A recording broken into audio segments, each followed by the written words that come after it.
My friend Angie decided to encourage me to play the bass.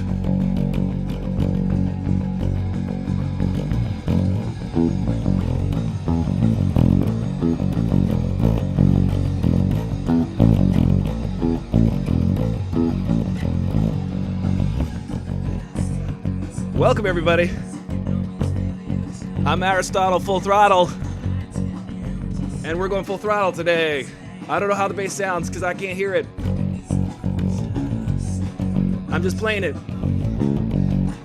I don't know how to do this with on a show yet. I'm just doing it for the first time.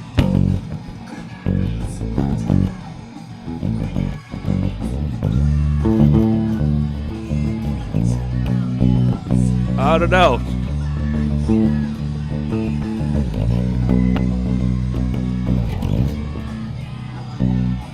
I'm hitting all wrong notes all over the place.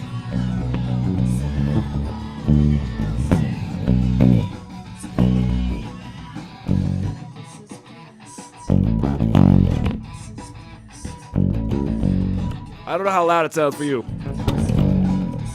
but it sounds pretty loud in here. It sounds like it's rocking. Hey, anyway, we're gonna have some musical accompaniment today because, you know, why not? Why the heck not? I was going a little crazy there. I have not played this song in years and years and years, and I've just decided to try to play it.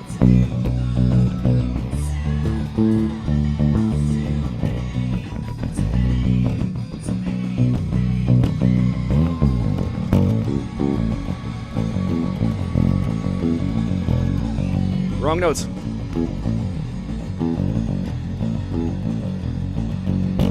Alright guys, I'm just gonna get carried away playing bass guitars. So I just want to say hello to you guys. Every day we talk about movies. We can talk about music now too, because why not? Music's on the table. We could do that too. Guys, I'm having so much fun with you guys every day at noon here, Monday through Friday. What's up, Bradley, the director? Welcome to the show. I was going crazy just playing the bass because it was upon a suggestion of a fan yesterday, and I was like, oh yeah, I do play the electronic bass. So I might as well. So I'll rock out with you guys from time to time. It'll be a thing. I'll be like this. I'll be like, did you hear about the president? I mean, the guy looks like a giant cheetah, right? Oh, how about that? You can't say that. You can't say that. And you could be like, all kinds of things. It could be musical, I could do stuff like that. I don't know. Maybe it'll add to the show. Maybe it'll be stupid. I hope it's both. Guys, look at you. You're beautiful. If you missed the beginning of the show, you're gonna have to rewind for the jam session. However, I might play the electronic bass throughout the show. So guys, today we're talking about the Rocky movies, the Rocky verse, all of the Rocky movies. You guys remember the Rocky movies? Rocky Balboa, Rocky. You know the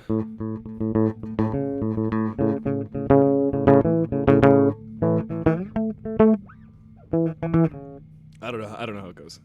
You can't play the Rocky movies on the bass. Although, I tried. I did try. I guess we're just gonna wait for people to show up. Hey, Ange, how are you? I got the bass. Does it sound good? Okay, good. I can't tell. I was doing all this trial and error earlier, and for some reason I'm plugged into my computer, and I can't plug my computer back into my computer in the back way. It's weird. What I'm trying to say is I had to like patch things through, but I can now punctuate my humor and be like, oops. I can make a bad joke and say, wah. I don't know.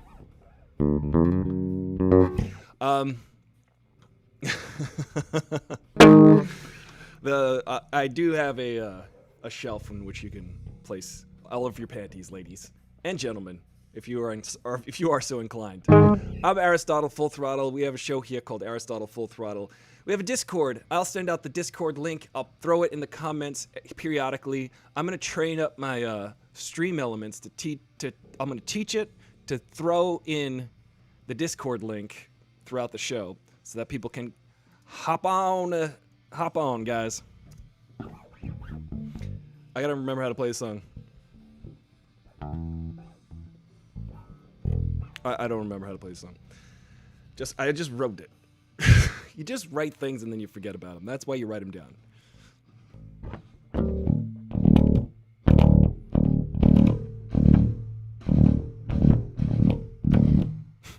That doesn't sound good.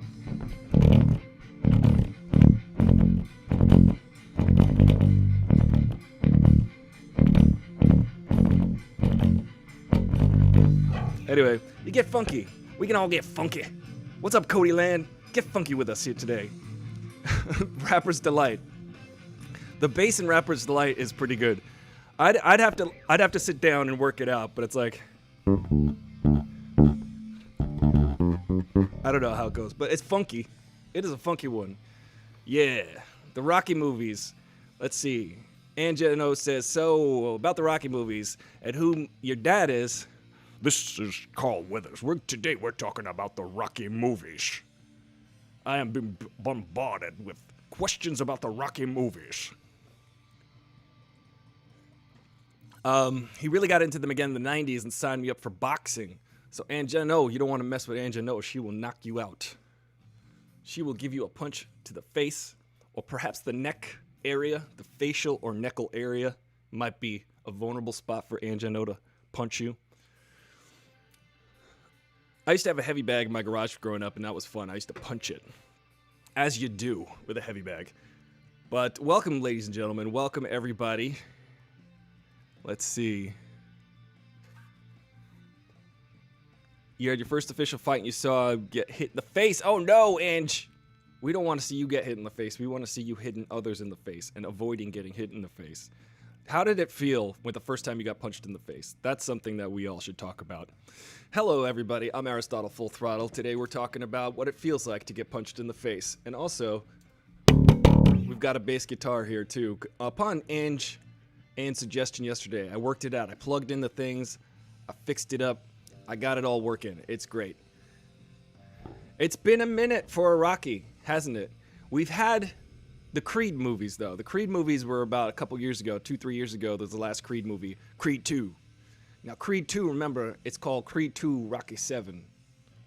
8. Rocky 8. Creed 2, Rocky 8.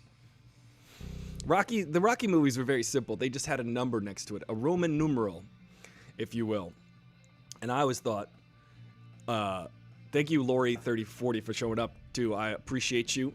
I always thought that the Rocky movies were great. They were a great underdog story. They made you feel like you could rise up. Rise up. I've been watching too much Hamilton. And conquer that which you face.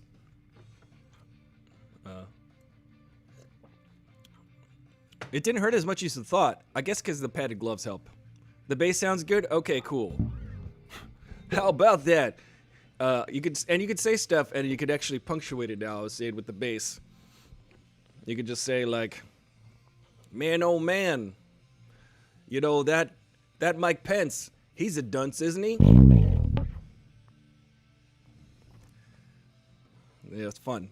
I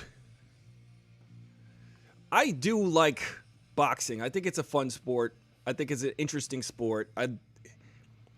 The thing about boxing is, sorry, I'm distracted. There was someone is texting me a barrage of angry stuff.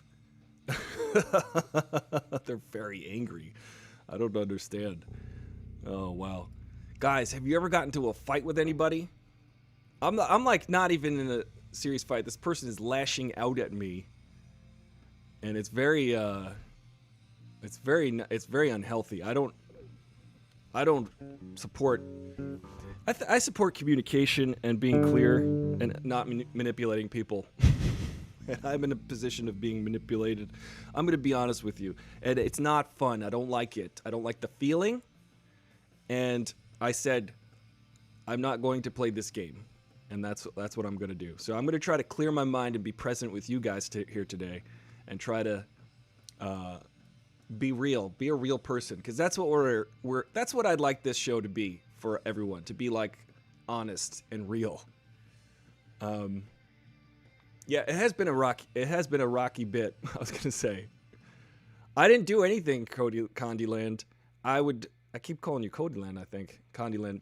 Uh, that's the thing. Sometimes you deal with people and then they emotionally lash out at you, and then they expect you to go into a cycle with them. And then if you refuse the cycle, then they further emotionally lash out at you. But what you got to do is be real with yourself and say, all right, well, this is as much as I'm willing to give. I am not willing to sacrifice myself and my own health for the sake of your manipulation and abuse. That is something that's real. So let's talk about people punching each other in the face. Sorry about that, guys. It was a little bit of a overwhelming moment I just had here. Hey, what's up? What's up, Shy? Hey, Jade, Mary. I used to watch boxing when I was a kid. I used to like boxing a lot. I thought it's a good sport because I thought, a lot of people think it's violent, people punching each other in the face. But, it's not really,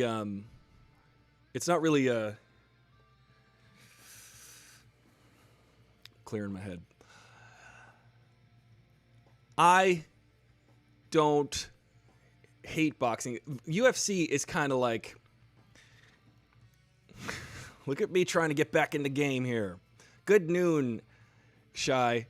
This is what happens sometimes. Sometimes you get hit with a moment and you got to work through it. But the show must go on. That's what I say. Float like a butterfly. Yeah, I know, float like a butterfly, strong like a tree, right? I think that's what Muhammad Ali used to say. I used to love boxing. A lot of people don't like it. They think it's violent. And I'm like, it's pretty violent on account of the punching to the head and the concussions. However, I think there's something to be said about a very simple, hear me out on this. I think it's kind of gentlemanly. It's like this, I will punch you, and I will move away, and I will punch you, and I'll punch you back, and we'll move away. And it's a very simple, it's like a chess game, boxing. It's very much, you get punched, and while you're punching, you're opening yourself up to get punched. So at the same time, sorry about all the bass noises. So it's very simple. It's either you're striking and becoming vulnerable to strike, and it's a chess match to watch boxers go around. Yeah, I love it. I love the traditional boxing. And then Mike Tyson came along and started biting people's ears off, and then the class kind of went out the window with boxing for a while there.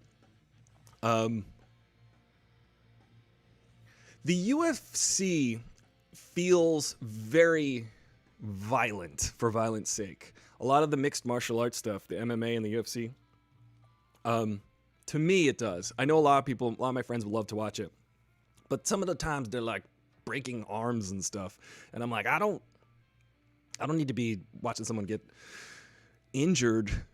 The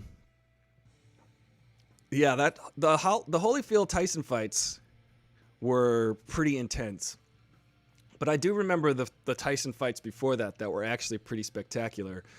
That Holyfield is an incredible boxer versus Tyson.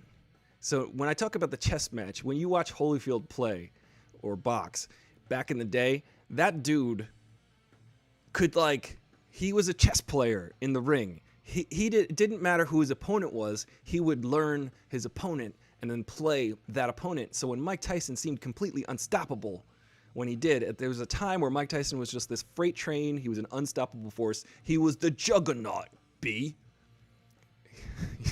If you know what I mean.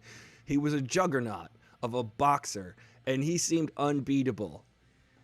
So what Holyfield did was study this and was like, okay, well, the only way to beat this guy is to maybe not get ever hit by him or at least lock him up, get him tired, wear him out.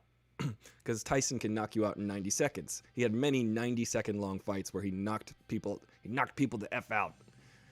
And when he was doing that, that was crazy because sorry, I'm getting distracted. I'm going to close my messages here.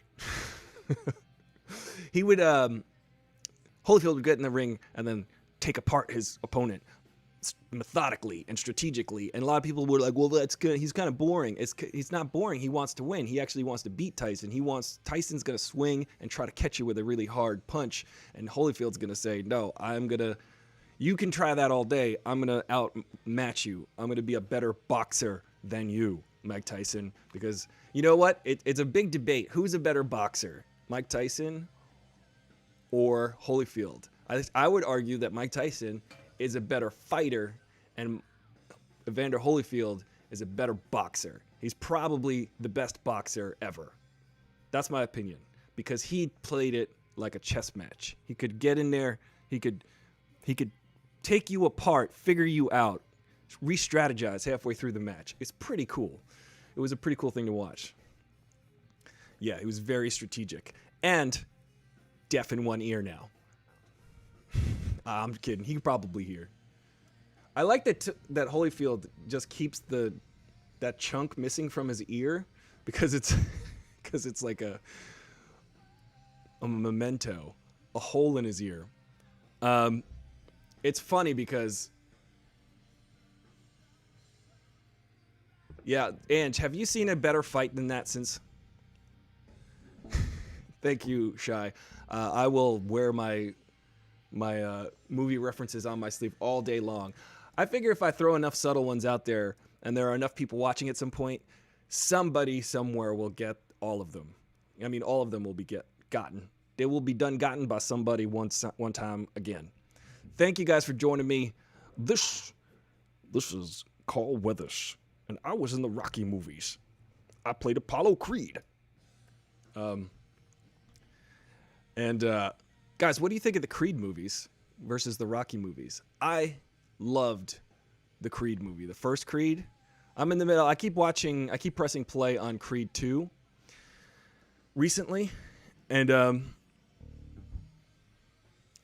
I keep doing that because I like the whole story, the backstory. Now there's so much rich backstory in the Creed movies if you look at all 6 of the Rocky movies that came out before it, because there were the history, all of those big moments now from throughout the history of Rocky movies, you can now put in the Creed movies, and we kind of go backward and see the prequels to the Creed movies.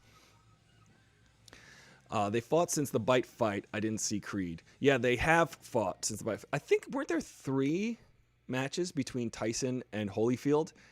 I feel like there were. If not, there might have been 2. But there is a documentary with Tyson and Holyfield, and guess what? Those 2 are like really good friends now. Isn't that funny? I find it funny when people punch each other in the face enough to become friends. That's just very human. It's a very human thing. It's like, hey you, I don't like you. I'm getting paid to punch you in the face. Let's be friends later. What is that about? Maybe I guess they figure out who is actually the more dominant person. And then they go, okay, you win. People, I mean, I should probably just read you guys these texts I'm getting, which are very inflammatory. Wow. This is so weird. This person, so I'm gonna let you in on a little thing that's going, a little drama that's going on in my life. This person is completely using manipulative language to try to tell me that I'm a bad person, but they're not saying that. They're saying it in a way that is like very projection. Do you guys know what projection is? And it's because I'm refusing to go into a cycle with them. Yeah. I know. I do want to put them on blast, but it's kind of like, because it's straight up BS. It's called projection. When you're sitting there saying you, let's see. Let me read this. It's amazing. They're saying that because I'm not playing into, like, I'm replying very selectively because I have to fulfill an obligation with this person. So I'm like, I will do the thing. And now they're like, but what about me? What about me? And I'm like, you clearly a few weeks ago, this is the person I had like a massive fight with about a few weeks ago. And I was like, well, you clearly were doing like some gaslighting situations. So I said, I'm not going to take your gaslighting. So what I'm going to do is I'm going to step away now, because right now you're gaslighting the situation and I don't want to be a part of that. And now because I'm doing that, they're constantly hurling insults at me until I reply, like F you and that I don't have a heart and all of this stuff. And it sounds very victim. It sounds like very much like a victim mentality they're going on. F you. Yeah. Good golly. Don't ever form a partnership with, it's a professional partnership, and someone talks like that to you, you got to like be like, I can't help you if you're going to curse me out and say all these things. What I'll do is fulfill the obligation and it'll be done, and then you don't have to keep screaming at me. I know, Lori, thank you, Lori 3040. Don't engage. You're right. I got distracted because I don't know. Thank you guys for understanding that. It's guys, we're human here. We're all humans. We have feelings. Yeah, when people are passive aggressive and projecting, you got to direct and cut through their delusion. Thank you, Candyland. I am clearly, and it's not just me. I've taken screenshots of the last several conversations I've had with this person, and I've shown them to close friends and my therapist. And I was like, can you tell me if something's going on here? And they're like, looks like this person is projecting onto you. And I'm like, okay, so I'm not crazy. They're like, no, they're doing some gaslighting situations to make you feel like you're crazy. I'm like, okay, good, because that's what I thought was happening. And I'd like to let it go. Lori 3040 asks, how did my audition go yesterday? It was so much fun. Oh my God. So I had to do this audition. I had to sing a song from a musical. I don't think I could tell you what it was for, but it's for a big commercial. It's for like a national commercial. And it's kind of a funny premise. So I had to like do this thing where I sang a song from a musical, and they let me to do it from home. So I got to do it here, like on the show. And I got to get up and I had to like sing and dance, and it was so ridiculous. It was so ridiculous. But I'm glad I didn't go into the place. I'll tell you. Hey, ready? We've got sound effects today. I got a bass guitar in my lap. This is my security blanket, and thank you, Ange, for recommending it. It makes me feel happy to be holding my bass. And I guess Ange, good call on that. So, yeah, it was really fun. And I just went nuts. I went running as they were like, just, you're dancing around. You haven't, and it was the most fun. It wasn't as good as Greg Benson's dance the other day, because Greg got a big, like, I don't know what you call it on Twitch, but someone set off a sound effect, and he's got to dance to the sound effect. And Greg, he did the funniest dance. I couldn't stop laughing. It was ridiculous. Greg is a clown. He's a giant clown shoe. He's made of clown shoes. Let me just fix this so you can hear me better on Instagram. Now, I know you were kidding, Shy, but yeah, I'll tell you, if there's going to be drama on the show, it's going to be like YouTube drama. I'm going to be like, did you hear what PewDiePie said? PewDiePie is a racist. I'm going to say that.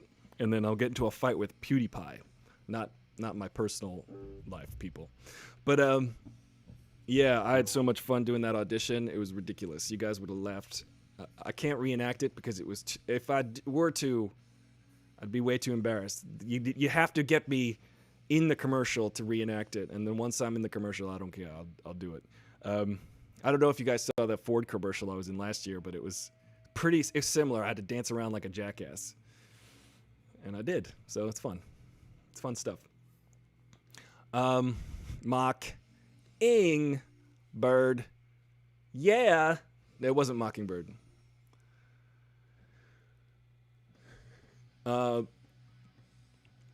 Yeah. Condyland mentions that the beauty makeup community on YouTube is the most dramatic, and that's for sure. Some people, Some people want you to be responsible for their emotions, okay? And if there's something I've learned in life, I had a psychology minor, a communications film studies major. I worked as a counselor and I worked as a case manager.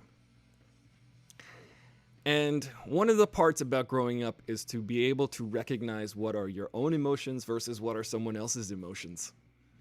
So if you think, oh, that person hates me, they think I suck.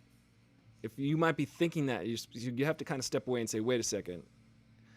Is that how they feel about me, or is that maybe how I might feel about me? Or is that how I think they feel about me? It's not necessarily true. It might just be how you're feeling. And you have to sit there and be responsible for your own emotions and not project your emotions onto other people. And it's difficult. We're all human. We all do it to some extent.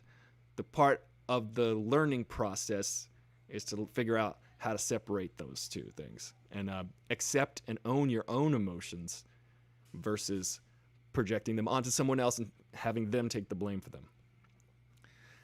Chris asks, how big do you think Joe Biden will win?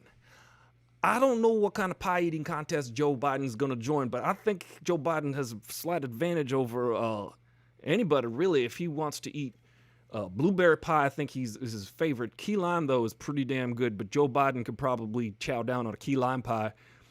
So I'd say he would win by 2 pies. Condyland says, I'm working on that right now. Yeah, Condyland. I'll tell you, we're all working on it. That's our lives. Our lives are...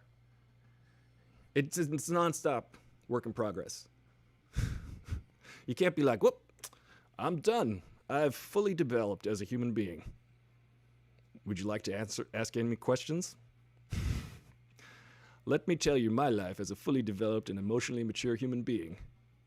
I understand what it is like to be a human completely and totally, and am ready for anything to happen. That's just not a reality for any human. I'd be on Twitch, but I'm in the ER. Uh-oh. You all right there? Real Ron Purdy? I see you. I see you from, you're Ron Purdy TV on Twitch, but why are you in the ER, man? What's going on? What happened? Tell us. We're having, there's some mini dramas today, but we could play like, oh, I'm gonna drop D, sorry guys. Let me retune for you.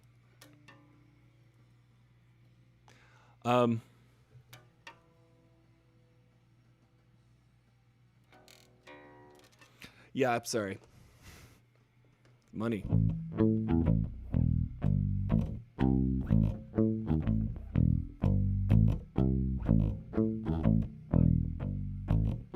That's a fun bass line because it's very recognizable. Are you okay? You got stung? Uh-oh. You got stung. Did you get stung by the acting bug?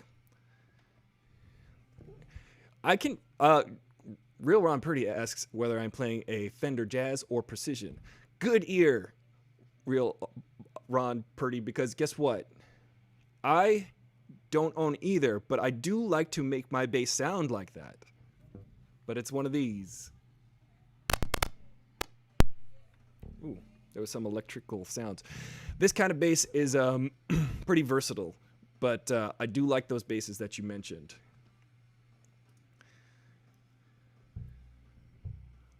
Let me turn the sound down. Let's see. The first time catching the stream, how you doing today? Still doing the music with Veda. Hey, that's funny. That was my band back in the day. I'm playing the bass currently, if you could see. Can I watch Carved to the Scissors Massacre? It's free on YouTube. It's pretty good. You know what, Chris? Hop into the Discord. I'll send everybody the Discord invite. Hop into the Discord and send me a link, and I will watch that. I will watch that, and I'll tell you what I think. I am getting into, like, it sounds Carved to the Scissors Massacre. That either sounds like a horror movie or you know, like a beautiful movie about making clothing or carving a turkey with scissors. I will watch that. Let's see. Any other questions? Tell us, Ron. So what you got stung? Did you get stung by a bee, or did you get stung by sting?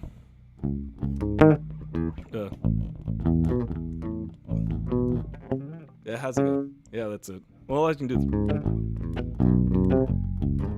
So my hands aren't big enough. It's on a guitar anyway, so I'm not gonna try it on the bass. But that was Sting, ladies and gentlemen.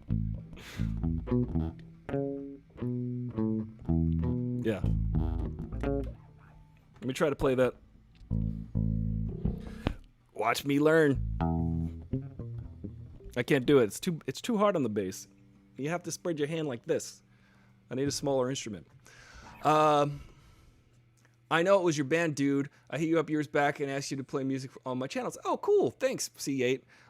Yeah, I was in a band called Veda, V-A-E-D-A. You can go to vaeda.com and play it, listen to it, stream it on Spotify. You can check us out on there. There's a lot of artistic stuff going on there, rock and roll. Made a lot of music. I used to make lots of music. Now I make lots of noise just talking and playing bass for you here today.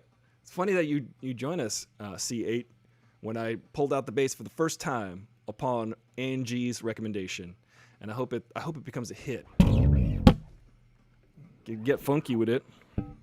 I don't know if it's like distorting. It's weird because there's just like I've got to deal with some sound issues, but I'll figure them out eventually. Roller boogie tonight. Uh-oh. You going to roller boogie? Roller boogie sounds fun, though. I would like to roller boogie. But I feel like I would fall on my face. Thankfully, I can't really hurt my head if I fall on my head. Summer breeze. Oh, the summer breeze, you know, makes me feel good. Makes me feel fine. Blowing through the jasmine of my mind. Oh, wait. Let me see if I can hear that in my... We're going to watch the gears in my brain turn. How about that?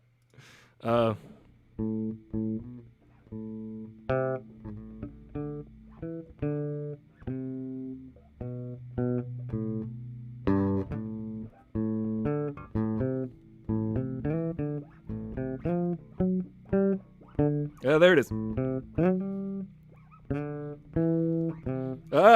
I almost had it.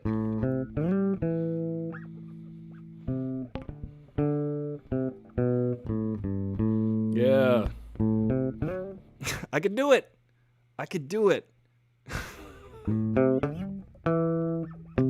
Okay.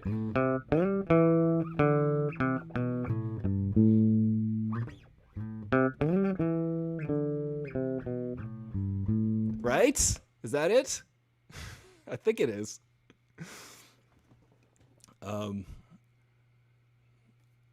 I sent a link to the movie on your Discord. Awesome, Chris. I will check that out. We'll all watch that. We'll all watch it and see what we think. Is it a free movie? So it's a free movie on YouTube.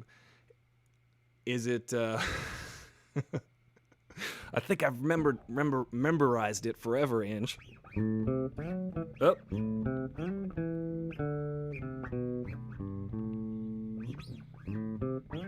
Ah! Sometimes it takes a minute. But that's just from my head. I haven't heard the song in a while. But sometimes you could just, I don't know. That's your job, dude. You're supposed to play the bass, man. Okay? You got to know how to play music. Some people get surprised. They're like, oh, like when piano players are just like, oh, does the song go like this? And then they start playing it. People are like, oh my God. And I'm just like, that's your job, man. You're supposed to do that. When a doctor points at a map of the body and he's like, this is your liver. People don't go, hey, doc, how did you know that was the liver? It's not that spectacular to other musicians for me to take that long to figure out how to play them.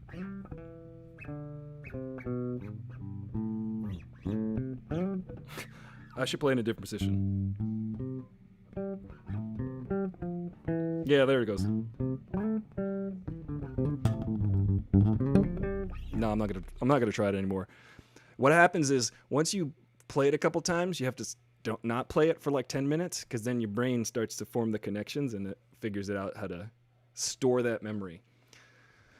Thank you, Ange. I'll play it with some finesse and suave next time, because it's a slick lick. Yeah, why do I keep playing that wrong?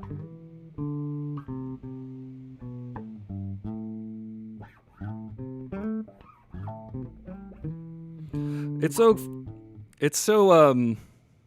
groovy if you can get it right. If I can actually learn how to play it. Guys, I used to practice in a band like 4 days a week, and it was a lot easier to remember songs really quickly. Now it takes a while because I'm not practicing as much. But thank you so much. I appreciate the pat on the head, Angie. But I do know that song. It's a beautiful song. It's just a very relaxing song. It makes me feel fine.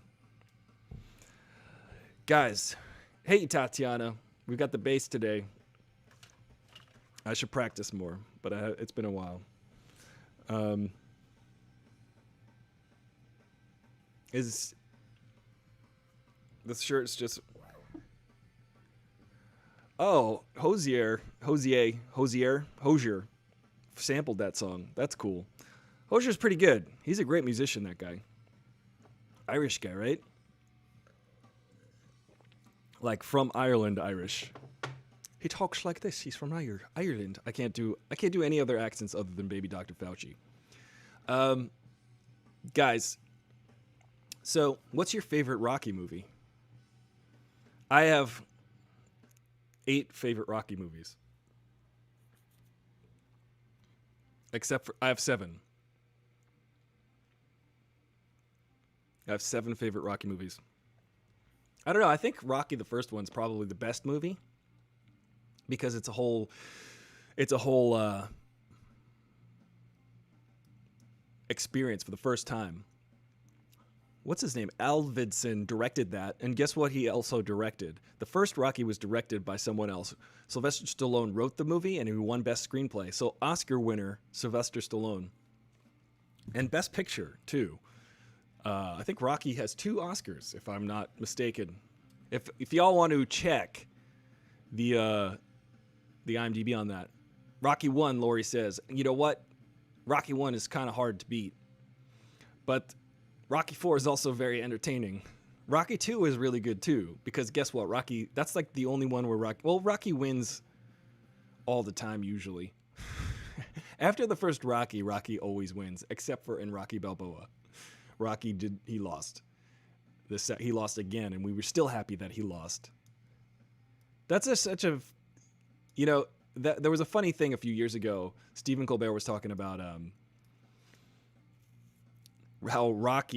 how somebody was talking about comparing themselves to Rocky, and they were like, I'm Rocky, like in the movie Rocky, in the original Rocky. And Stephen Colbert said, oh yeah, that's the one where he gets pummeled for 15 rounds and loses. But he does go the distance, and that's what his goal was. And I think that should be the goal for everybody. Go the distance. It's not about how many times you get knocked down. It's not how hard you get hit. But it's about how many times you keep getting back up and moving forward. You know what I'm saying? I think that that's a really good message to take away. Our whole lives we're spending thinking that there's a goal in mind, thinking there's a finish line to cross, but maybe there isn't. Maybe we got to just keep going forward, putting one foot in front of the other. Sometimes we think we can't make it the whole way until we make one more step, and they're like, well, we're that much closer. We're all racing toward a finish line, but there is no finish line. Maybe. Unless it's at California Donuts. I like that donut store. It's delicious. They have some crazy donuts. They've got donuts with Snickers on top and cereals. There's some really good donut shops in this world. And if I'm going to go on a marathon, I hope that it ends at a donut shop. I saw a funny meme yesterday. Someone was running backwards holding a pizza, and then there was someone running after them, but like in like a race. And I was like, that seems like something that I would want to do. If there was pizza promised at the end of my marathon, then I would do it. You guys, what's your favorite topping on pizza? Pineapple?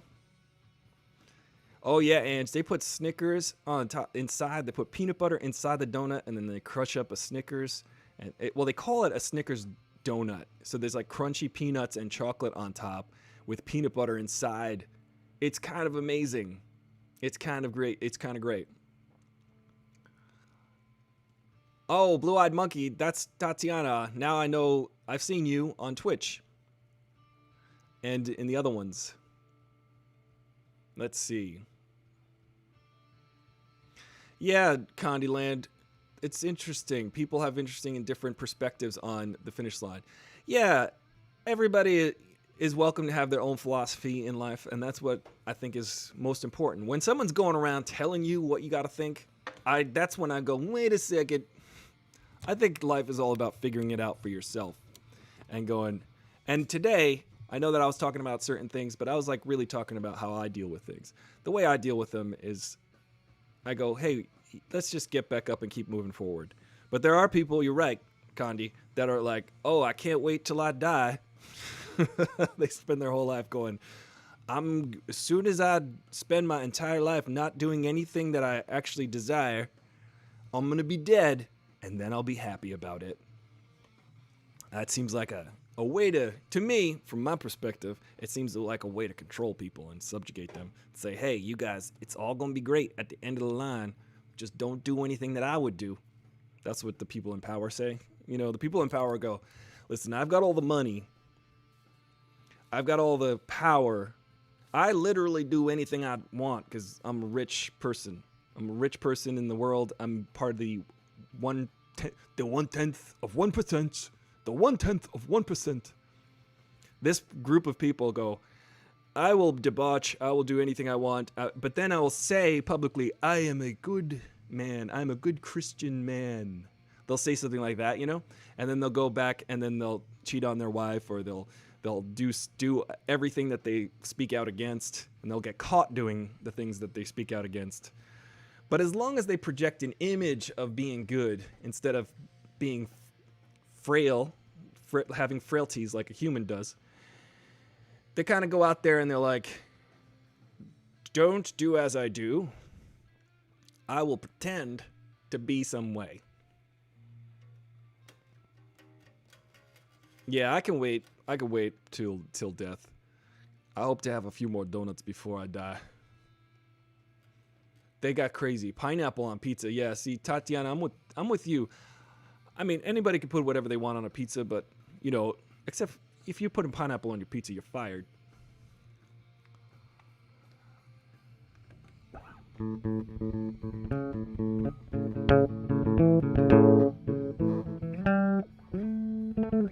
Wait. No, wait, here's. Ah! First, always start out slow.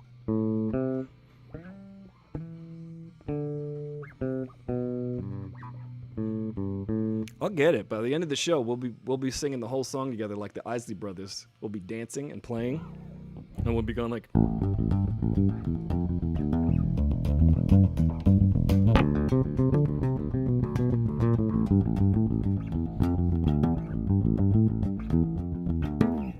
You guys know that song? That's a fun one. That one's by Muse. You guys like Muse? How groovy is that bass line? First of all, my band used to do a cover of this song. Oh. This was the first bass line I ever learned.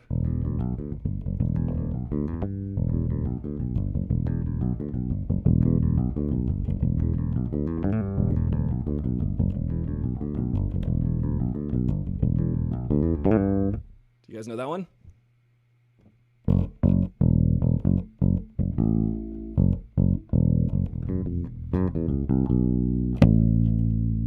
That's fun.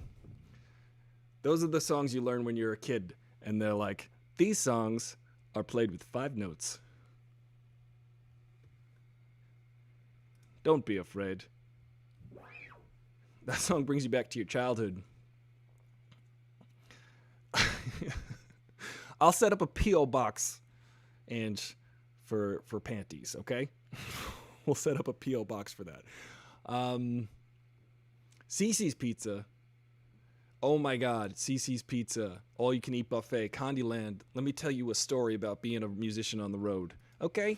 So, when I was in touring a lot, C8 knows this. I was in a touring rock and roll band called Veda. And also Cage 9. The tour manager says, hey, guys, our budget is running low today. We didn't make too much money last night, guys, at the show. We only made $150 at the show last night. So we're going to go to Cece's for dinner. And Cece's, like Candyland brings up, is an all-you-can-eat pizza buffet. Now, that's dangerous. It's like $6.89. And there's a buffet that they keep replenishing constantly with all different kinds of pizza. They got cheese pizza. They got pepperoni pizza. They've got peppers and onions pizza. They've got mushroom pizza. They've got everything pizza with olives. They've got anchovy pizza. They've got Oreo pizza. They got key lime pie pizza. They got ice cream pizza. I'm not joking. They've got all the pizzas all down the line. And you got to stop yourself. You got to stop yourself at some point or else you might... Listen, Lori, I know you ain't afraid of dying, but if you go to Cece's, you got to stop yourself. Because you know what? It might happen. It might happen that day. When pineapples are ripe and a little warm. Oh yeah, pineapples are, when they get like delicious like that, when they're like scrumptious, as it were. Pineapple is a that's kind of, I think pineapple might be my favorite dessert, actually. I'll take a pineapple. Did you guys know that pineapples grow in the ground? I learned that the easy way. Oh, this song's...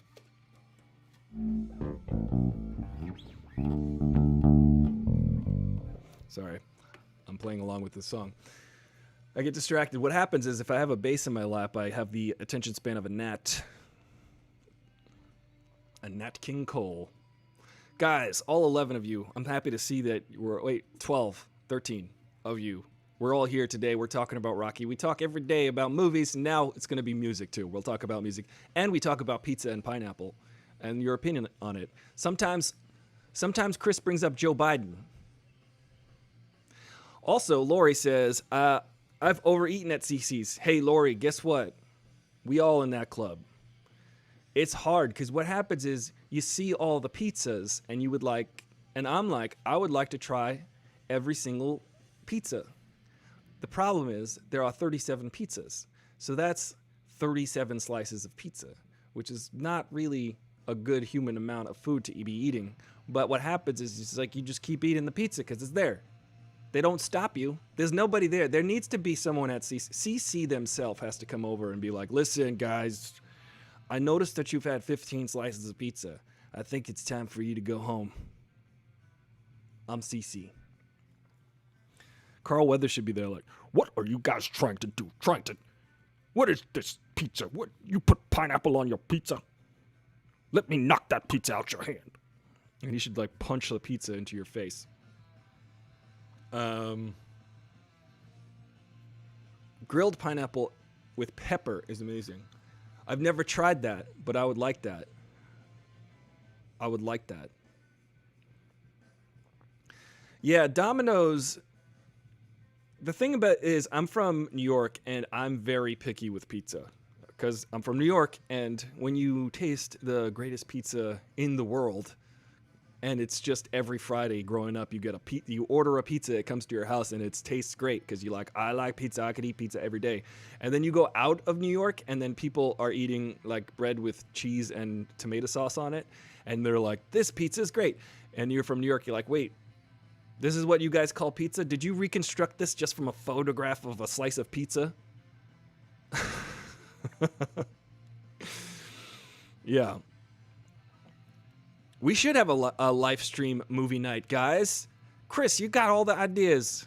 I appreciate you. We should do that. That'll be fun. We should watch a movie because I like to, as long as you guys like to joke while the movie's on. Because if it's a bad movie or a silly movie or a movie that we've all watched 100 times, then it's really fun to make fun of. Like, I can watch movies that I've seen 100 times and think of alternate things for the people to say while it's happening. Garlic cheese sticks are awfully good. Yeah.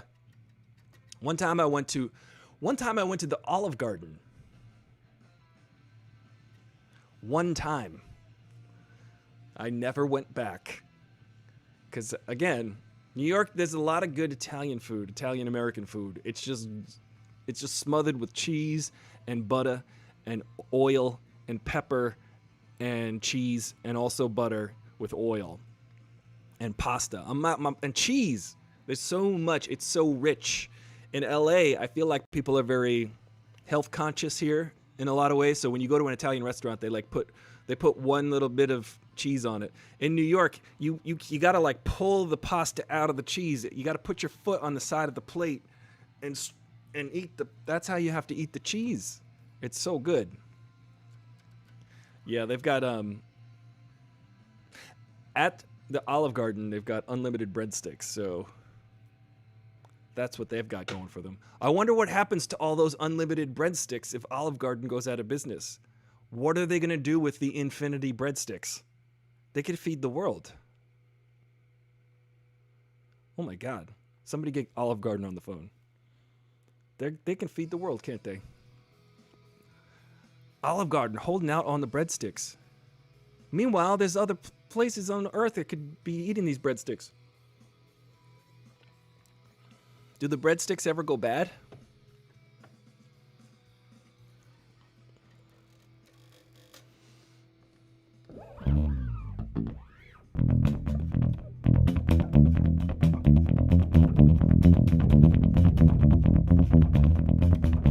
That's another Muse song. They're a good band. I have to remember how to play songs on the bass. I just know silly songs that are like really, they're not really good to demonstrate because they're really like, how you say, wanky.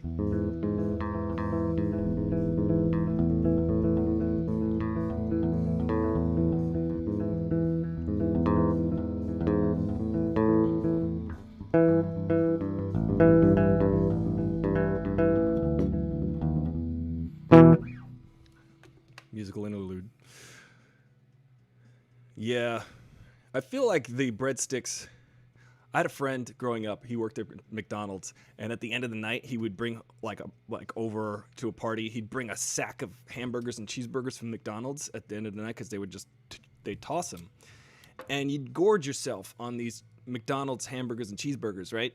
And you'd be like, these are disgusting, but there's so many of them and they're free. But so you just keep pushing them in your face. And the funny thing is about them is they're super stale because fast food has a half-life of about 12 seconds. So you got to eat that fast food while it's hot. You got to eat them breadsticks while they come out in the basket. How true is that? Have you ever had a McDonald's French fry after 45 minutes? It's no longer a French fry. It has become another thing. It has literally transformed into styrofoam. That's what a half-life is. It's super stale, I gotta tell you. I'm really, my spirits have been lifted throughout this show, this episode. I have to tell you guys have brightened my day. I'm sorry that it started out with like a little bit of a weird drama situation, but I was being yelled at by a person that I told specifically, I will not engage with you because you are purposely trying to be manipulative, and you're purposely so I will not join in your cycle. I will not feed into this cycle because you're saying the F word at me, you're cursing me. This is abusive language. I do not engage in abusive language. I'm stepping away. And now when you do that to someone who's doing that, they just they double down on it. And like Lori said, don't engage. Or, yeah, it's very true. Your first boyfriend worked at McDonald's. He used to bring you quarter pounders, and you learned how. Yeah, that's the thing. When you work at McDonald's, I had another friend who worked at McDonald's. Everybody, this is true. Apparently, like almost half of all of the entire American workforce at some point in their life has worked at McDonald's. My friend Brian in high school, he worked at McDonald's, and he'd just be like, I was just popping nuggets all day, bro. I must have had like 60 nuggets today. So he would just be by the deep fryer, and he'd be like, nugget. He would eat chicken nuggets all day, the pink slime, you know? And he's like, oh, I'm so sick today. I had like 60 nuggets at work today. I'm like, dude, bro, you don't know what's happening to your body if you keep eating nuggets. If you saw the movie Super Size Me, you might see what happens to somebody. I don't know if you saw the movie Super Size Me, but that actually put me off to McDonald's for a long time. And then I was on tour with a band called Cage 9, and we only ever stopped for food at McDonald's or Taco Bell. So at McDonald's, I'd order the apple slices, which you can taste are injected with sugar, and the oatmeal or the parfait. Those are the only things I could eat at McDonald's because I was like, I like my liver. I would like my liver to last. I'm not afraid of dying. I will eat all the pizza at CC's, but McDonald's is sketchy.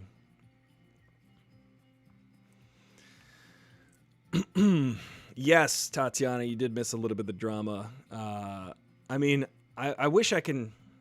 Maybe I'll send a screenshot. I'll anonymize the person, and you could see the exchange. And then you guys, I don't know. I've chosen to take the high road on this one. I've not been abusive or cursing or trying to be manipulative. I've been like, here's the answer to your question. Period. I'm not going to feed into this abuse cycle. It's not. I've learned to recognize that and not do that. Let's see. The experiment with food. Oh, Ange, the McFlurry. Yeah. I used to work at a library in college, and every day after my job, I worked on the street from McDonald's, I would get a McFlurry. Not every day, once a week, every Saturday that I worked. On my way home, I'd stop and go get myself a Butterfinger McFlurry, and I was very happy.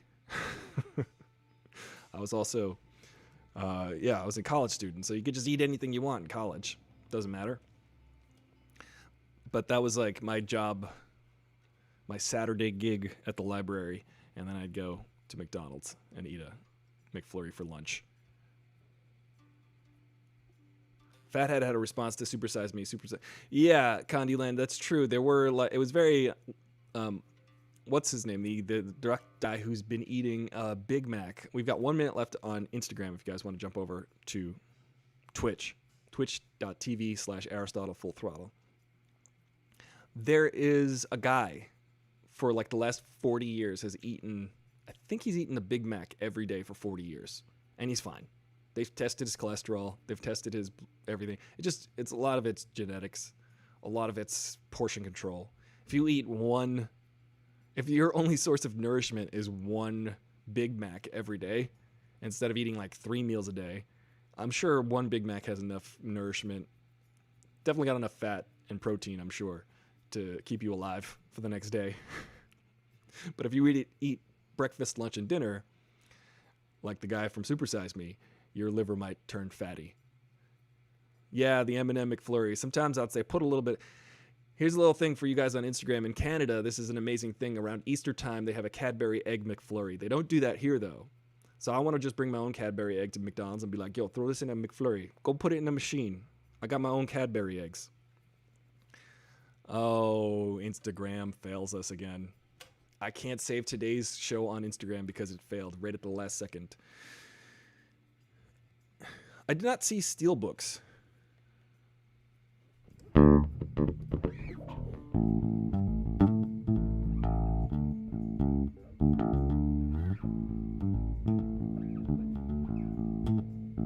is that? How's it go? Is that the one?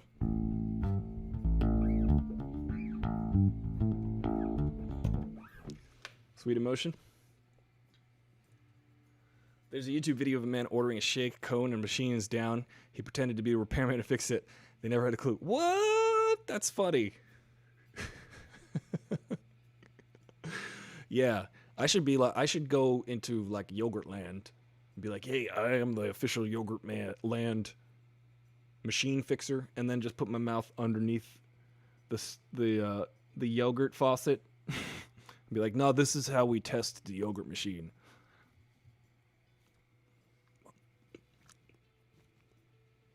It seems to be working. Let me check the next machine. That would be a fun job. I'm a food repairman. Let me check that sandwich for you.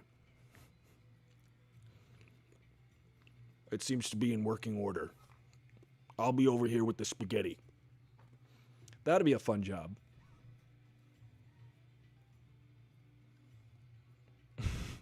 I guess you could just go into a McDonald's and say, I'm here to inspect your French fries.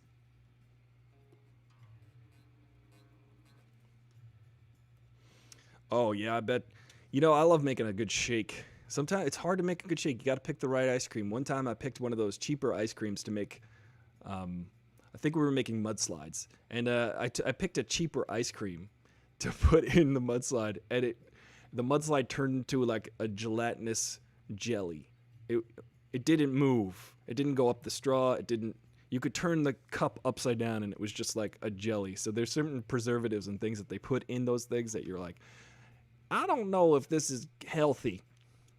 Popcorn Passport, what's up? I'm going to make a theme song for Popcorn Passport and it's going to go like this.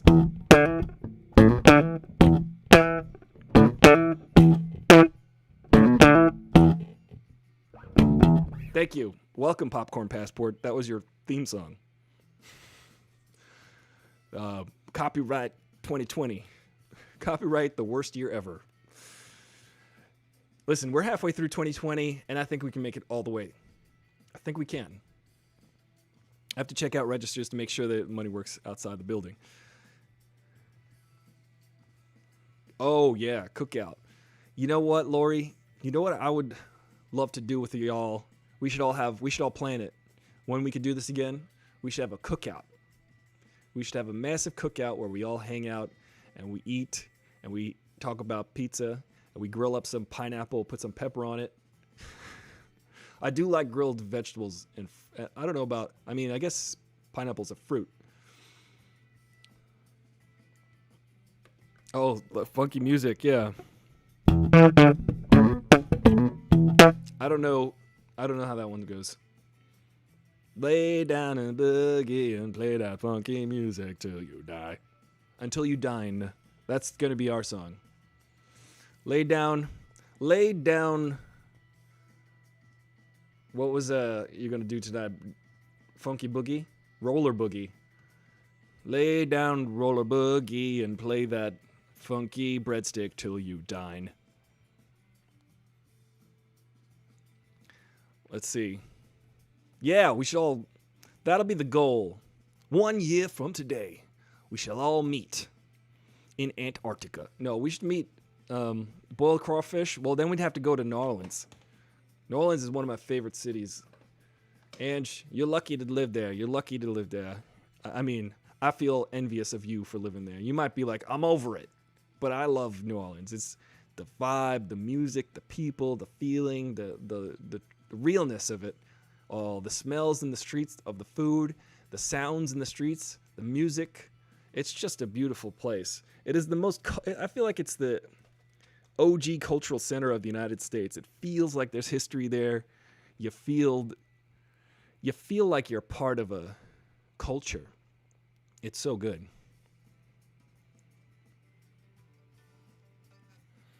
Okay, let's play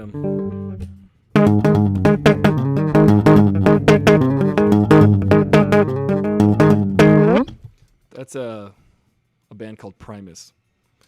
That was the second bass line I ever learned. I was very ambitious as a kid. Yeah, oh yeah. You got to go to New Orleans.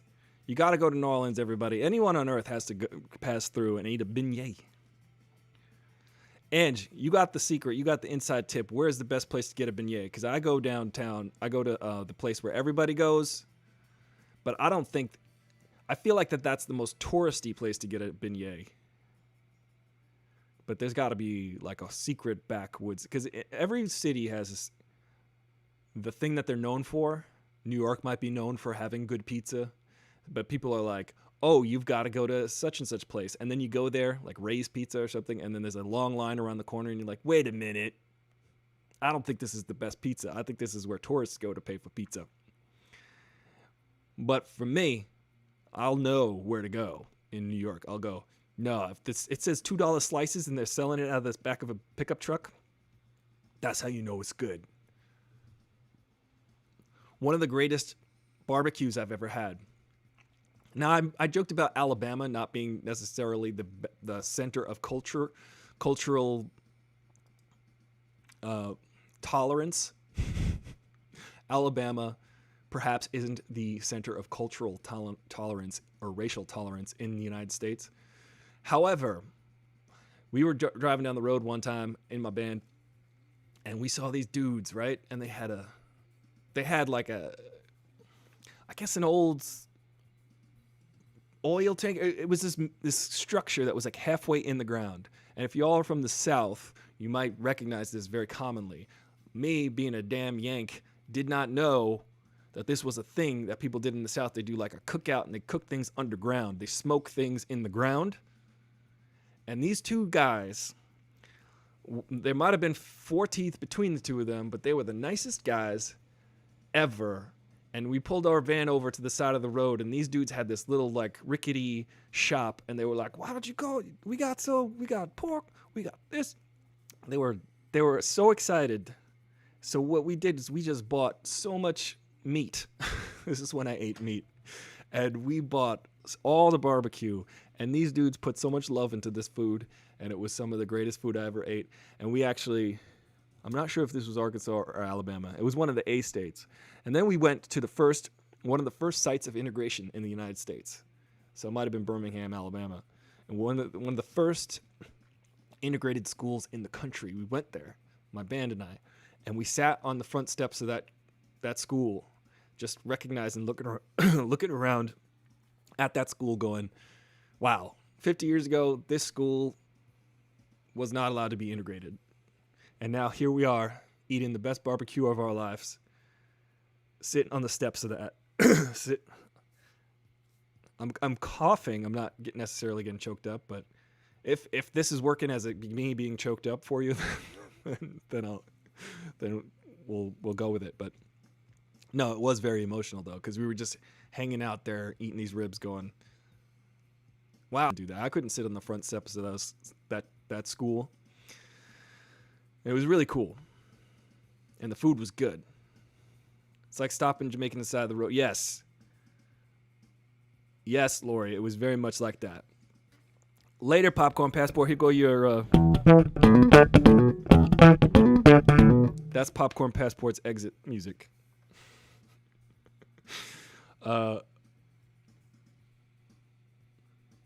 It's funky. I hope you strut out the door when you hear that.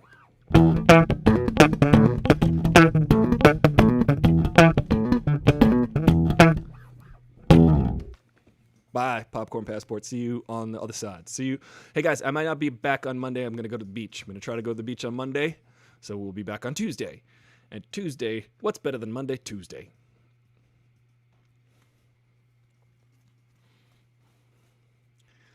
Morning Call had the best. Okay, Morning Call. That's what I'm going to try to remember. Cafe Du Monde is where I went, Candyland. That's where I originally went for the beignets in New Orleans. And they're good. They're real good. However, Morning Call, but I want to see if there's an inside tip. And Ann says Morning Call had the best. They're closing another place called Beignets and More. Beignets and More. I would show up and say, I'm here for the and more. If they said, can I take your order? I'd say, yes, I'd like some beignets and more. And they'd be like, haha, good joke. I haven't heard that 100 times today.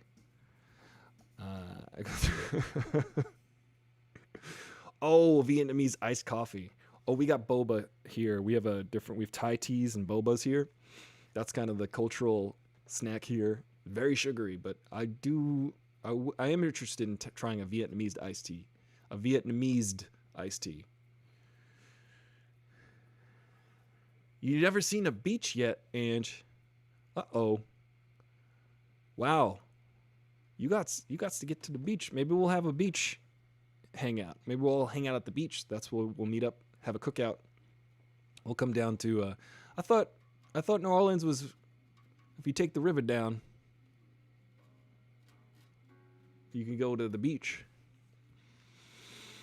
Have you visited you should visit the International Civil Rights Museum. Very moving and sad. Yeah, Lori, there's some amazing things. And I was talking about this a little bit yesterday about Hamilton. I guess we'll head out on this one.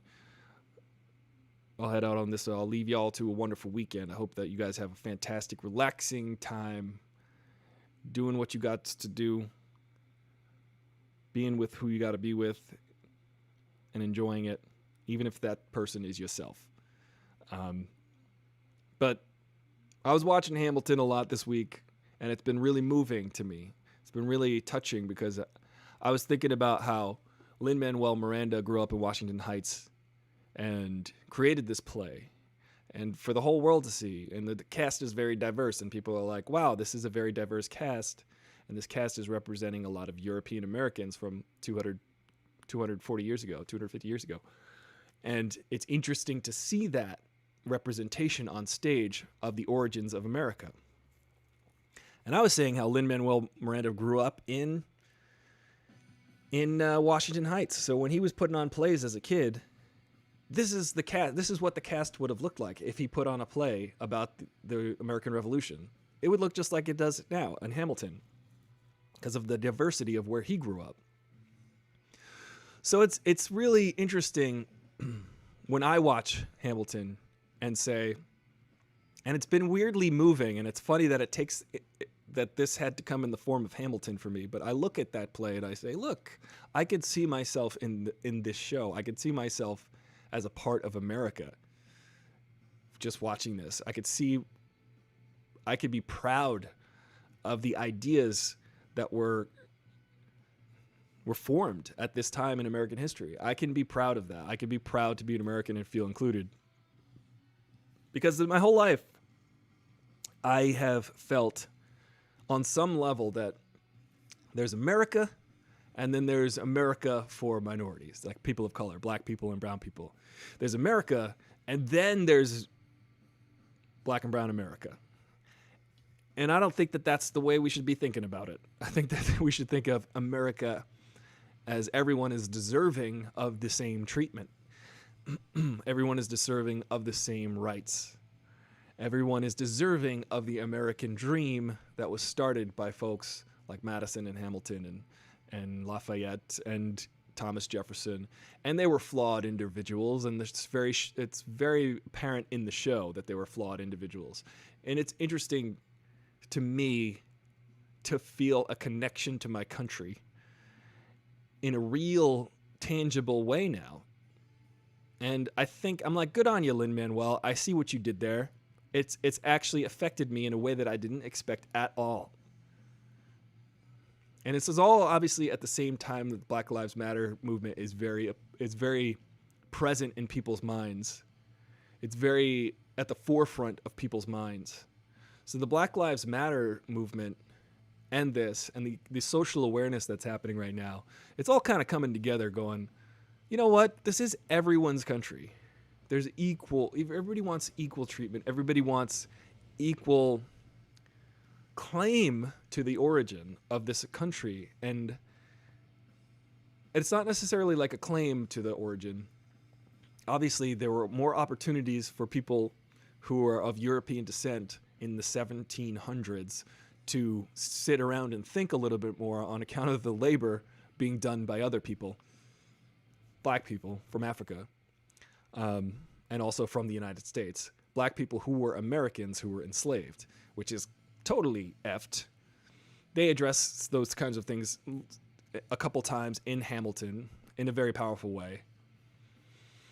But the fact that there's a lot of this stuff going around now with the white supremacy. The white supremacy message that Donald Trump is going around with. Or at least he's trying to appeal to those folks, to that group. Listen, if you support Donald Trump, it doesn't mean you're a white supremacist. But if you're a white supremacist, you support Donald Trump.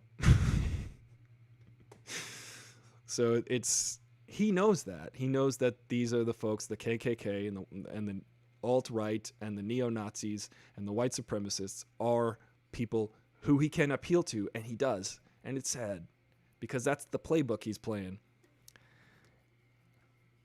Donald Trump currently is playing the playbook that has always worked. Frankly, it's always worked. It's always gotten a guy to certain level of status where they have had to be knocked back down again. And it seems to be a playbook. It seems to be like the last thing. It's the Hail Mary pass. It's the biting the ear off of America. He's not playing fair anymore. He's just appealing to a group of people who don't represent American values. They represent, a lot of them do. I'm not, this is not categorical, but there are so many folks in America who believe that the United States belongs to white people. And it belongs to everybody. It belongs to everybody who's born here and everybody who immigrates here. Now, listen to the words I'm using. Who was born here, who immigrates here, who is American. This country belongs to all of us. It belongs to you. It belongs to me if you live here. And it's hard to have felt like that for me my whole life. It's been very difficult to fully accept that. Because even if I went to 4th of July parties in like high school and college, where I grew up, I was like the only brown person, literally the only brown person at a 25 person 4th of July party or something like that when I was in high school. And the town is just the town I grew up in. And just thinking like everyone here is so happy, but also kind of like there's a few people at that party that are like, like they look at you and you're just aware that you're the only brown person there. I'm not the only brown person that feels that. If you were a white person and you were in a group of maybe 25 black people, you would be aware that you're the only white person. And you might be made aware of that. Yeah. So what I'm saying is this country, 'tis our country, 'tis of the sweet land of liberty. Of thee I sing. Yeah, Shy, you got that same experience growing up, the similar experience. Yeah, it's you gotta, I'm sure it's not uncommon, but we have to, I personally look at a musical like Hamilton and say, hey, we can all feel proud of this country. We can all feel proud of the ideals that this country was founded. And we can all work toward being treated the same. Not everyone is the same, but everyone ought to be treated, should be assumed to be treated the same. We have differences and we should respect the differences. We should also celebrate the differences we have. We shouldn't castigate people. We shouldn't throw them out because their hair is different or their skin color is different. It's ridiculous. I know that this is just repeated over and over again, but I would really like it if we all kind of sat down and thought about that for a minute. The things that I want in life, the things that you want in life, just picture all of the things that you want in your life and realize that's all that anybody ever wants, unless it's a flying pig. We've got one in the White House, though.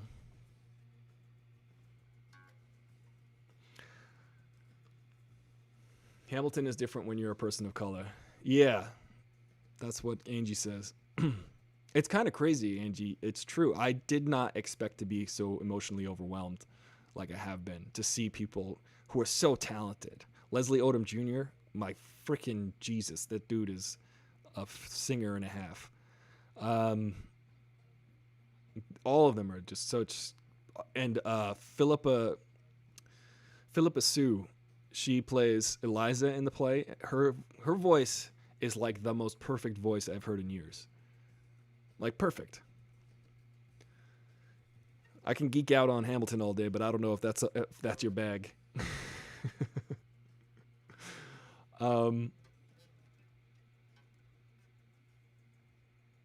What's up, Will? I agree. The president is an idiot. That's a heck of a syllogism. Yeah, I happen to be silly. Let's see.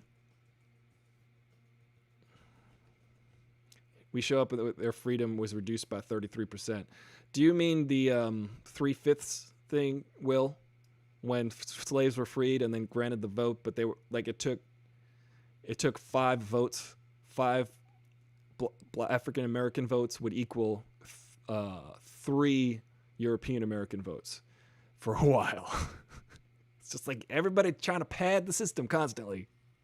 Black people get free, and then they're like, well, you're free, but 5 black people is worth 3 European people. And you're just like, wait a second, that's not equality. That's not how equality works. We're still working on that. It's crazy. We're still working on that. We're still working on equality. It's a very simple concept. I think the thing to do is to actively recognize the inequality and the inequity, to recognize it as real, as it's a real thing. It's a real thing.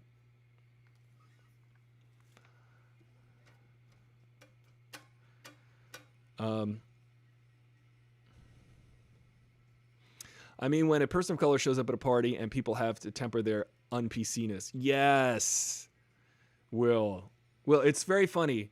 I gotta tell you, you bring that up, and I want to make a TikTok about this, actually. Maybe I'll do that today, but it's so true. I sound like an idiot. I want to make a TikTok about that.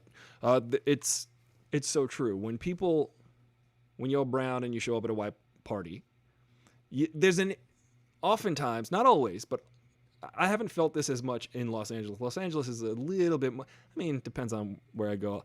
I feel like sometimes I can appear ostentatious with the hair and stuff, and people might be like, whoa. And it might be more like, people are like, who is this 6'3" dude with a giant fro? Like, there's more of a reaction to the whole thing going on if I walk into a room. But there's been times in my life where you went to a room and you could tell everybody has just changed their tone.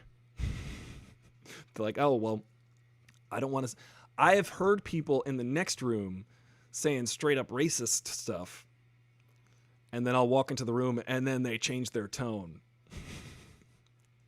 I'm not the only one who's been in that situation. I guarantee.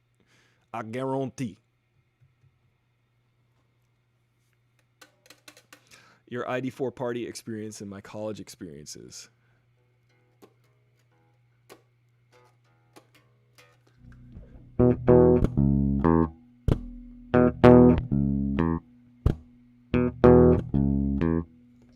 That's my song. I have had an opposite happening to me. They were keep pressing me on non-PC because I'm non-threatening. So what do you mean, Shy? Do you mean like people will just try to steamroll you?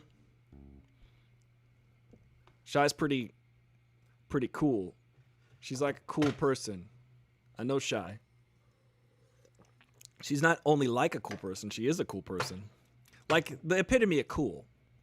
Like you see Shy and you're just like, she's cool. I want to be friends with her. And so do you think people just decide to be un-PC around you? I'll just play some waiting music.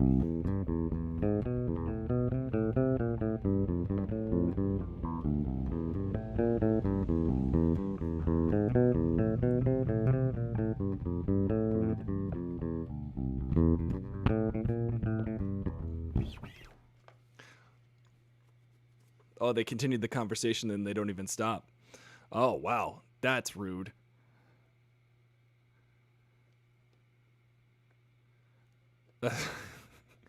That's what you... Oh, well, thanks. Right back at you, Shy. Yeah, sometimes people...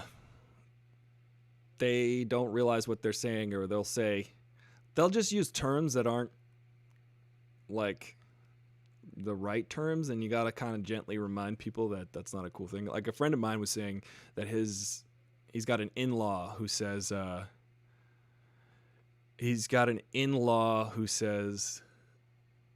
every culture needs an N-word, but she doesn't say the N-word. She actually says the word. And this woman who says the word she happens to be white. And I told my friend, I said, hey, it's okay to gently remind them that the word she's actually looking for is scapegoat. She means scapegoat. She's using a really painful and harmful word to people. A word that you can't, listen, you can say whatever words you want. I'm a huge advocate of free speech, and I get that she's trying to make a point by saying everyone needs an N-word, but I don't think in that scenario it's the right term to use. I think if you're trying to make a statement and you use the N-word, there are better cases for that. I always say that. I say that, hey, sometimes people tell you automatically lose an argument if you curse, and that's not true. I say, oftentimes I'll use profanity to make a fucking point. It's not true that if you curse, then you automatically lose an argument. It's just not true. If you're actually saying something substantive and you want to accentuate it, you can use profanity. It's just another word. If someone wants to use the N-word but actually use it in a context that makes a point, you can criticize them for choosing to say it, and I would, but I would never stop someone from saying that. I would just say, hey, bro, I wouldn't have said that.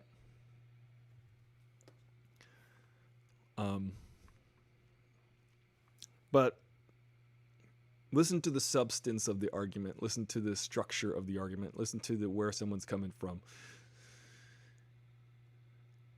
And that's what we just need to do on a personal level. One-on-one with each other. Like, I think that we shouldn't automatically assume that we're all that different. Because we're not.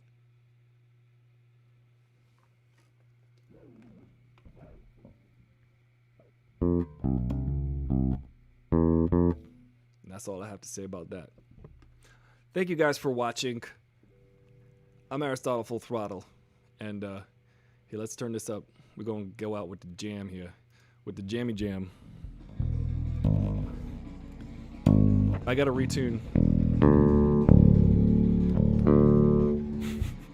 Sorry, guys. Let me just retune and do that outro again. Oh, that's pretty good.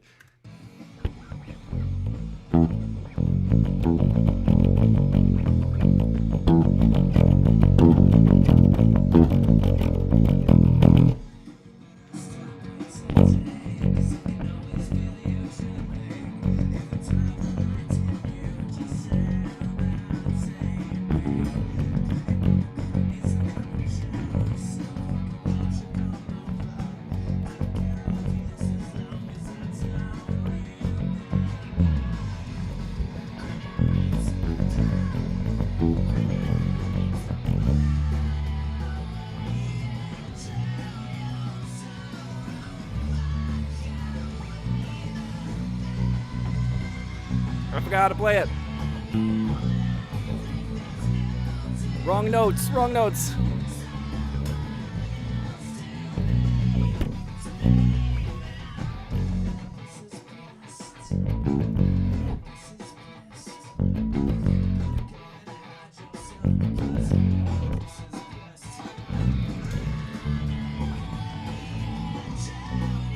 All right, guys. I'll see you guys on Tuesday. I love y'all. We're gonna watch the show, the movie that Chris recommended. Also,